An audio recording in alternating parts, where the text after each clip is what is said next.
అంటే మీ కండిషన్ బాగానే ఉంది మేడం, 50 సంవత్సరాల పైన అన్నారు.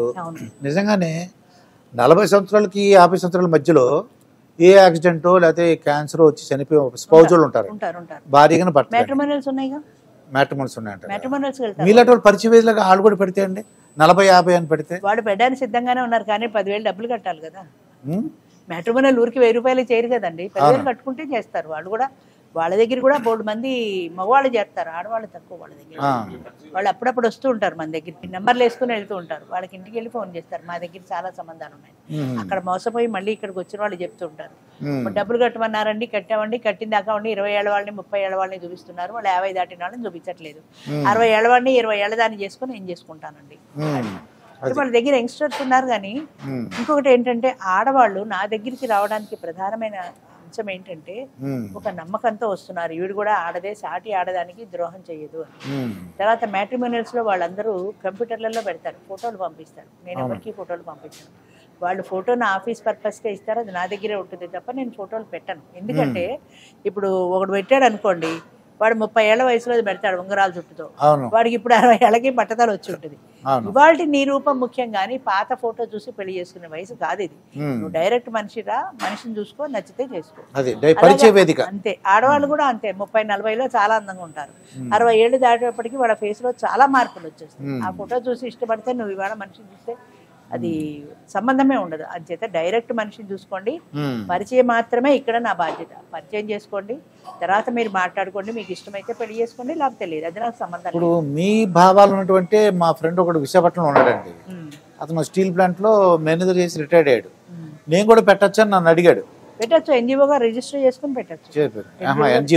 ఎన్జిఓగా రిజిస్టర్ చేసుకోవడం అదేమంత పెద్ద విశేషం ఏం కాదు. రిజిస్ట్రేషన్ ఆఫీస్కి వెళ్తే వాళ్ళు వివరాలు. ఎన్జిఓ అంటే నాన్ ప్రాఫిటబుల్ ఆర్గనైజేషన్, పెట్టి ప్రాఫిట్ కోసం చేయటం లేదు అని పెట్టుకో రన్ చేసుకో.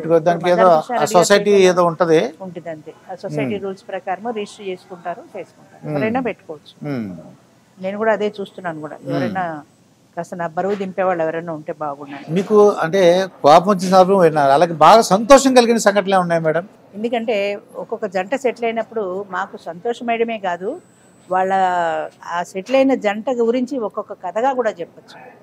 అంటే ఇదివరకు మీకు చెప్పాను అనుకుంటా, ఆయన ఎవరో నార్త్ ఇండియన్, ఈమెమో కన్వర్టెడ్ క్రిస్టియన్ బ్రాహ్మిన్ లేడీ, వాళ్ళు పెళ్లి చేసుకున్నారు. ఆయన ఆవిడ కోసం సిగరెట్ మానేశాడు, నాన్ వెజ్ మానేశాడు, అది ఒకటి.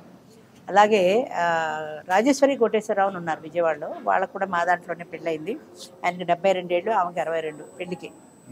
పెళ్లి చేసుకున్న తర్వాత ఒక రోజున ఆయన ఆవిడ పూజ చేసుకుని పట్టుచీర కట్టుకుని తలలో పూలు పెట్టుకుని తిరుగుతుంటే ఆయనకు అనిపించింది, లక్ష్మీదేవిలో నా ఇంట్లో కలకలాడుతూ తిరుగుతోంది, నేను రాత్రి పగలు ఇట్లా తాగుతున్నాను, తాగి నా లివర్ పాడై నేను ఏమన్నా అయితే ఆవిడకి మళ్ళీ అదే వైధవ్యం ప్రాప్తిస్తుంది.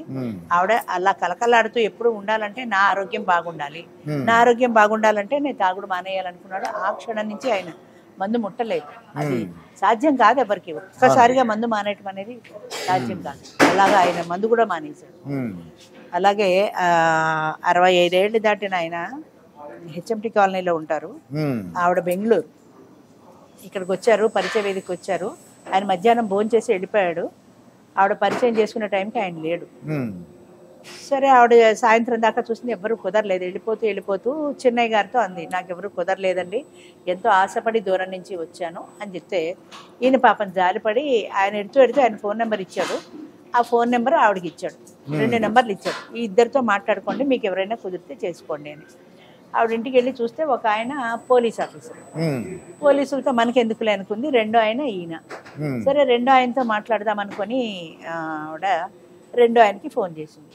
సరే, ఆయన లిఫ్ట్ చేశాడు. నేను ఇలా తోడునుడ పరిచయ వేదికకి వచ్చాను, ఇలా పెళ్లి చేసుకోవాలనుకుంటున్నాను, అంచేత నేను పెళ్లి చేసుకోవాలనుకుంటున్నాను కాబట్టి నేను మీతో మాట్లాడచ్చు అంటే, సరే మాట్లాడారు.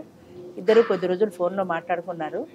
ఇద్దరికి నచ్చింది కూడా. ఇద్దరు చూసుకోలేదు, వాళ్ళకి వీడియో కాల్స్ చేయడం అది రాదు, అంచేత తెలియదు. ఫోన్లో మాట్లాడుకునేవాళ్ళు.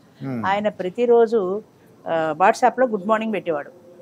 ఆ తర్వాత ఇంత పెద్ద ప్రేమలేఖ రాసి, ఆవిడకి 65 ఏళ్ల వయసులో ఒక ప్రేమలేఖ రాసి అది ఫోటో తీసి వాట్సాప్లో పెట్టేవాడు. అవునండి. ఆవిడ నిద్ర లేచి బ్రష్ చేసుకుని కాఫీ తాగి ప్రేమలేఖ చదువుకునేది. ఉమ్, పెళ్ళయిన తర్వాత మా దగ్గరికి వచ్చి ప్రతి జంట చెప్తారు, అంటే మేము ఇలా పెళ్లి చేసుకున్నాం, ఇట్లా హ్యాపీగా ఉన్నాం అని. ఉమ్, ఆవిడ ఏం చెప్పిందంటే, రోజు పరిచయం అయ్యాక నాకు ఒక ప్రేమలేఖ రాసేవారు ఆయన.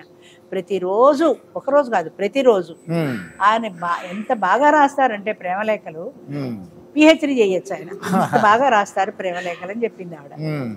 చాలా ముచ్చటేసింది ఆ జంటను చూస్తే. వాళ్ళు ఎంతో అన్యోన్యమైన జంట. అలాంటి జంటను చూసినప్పుడు మనసుకు చాలా సంతోషం వస్తుంది. ఉమ్.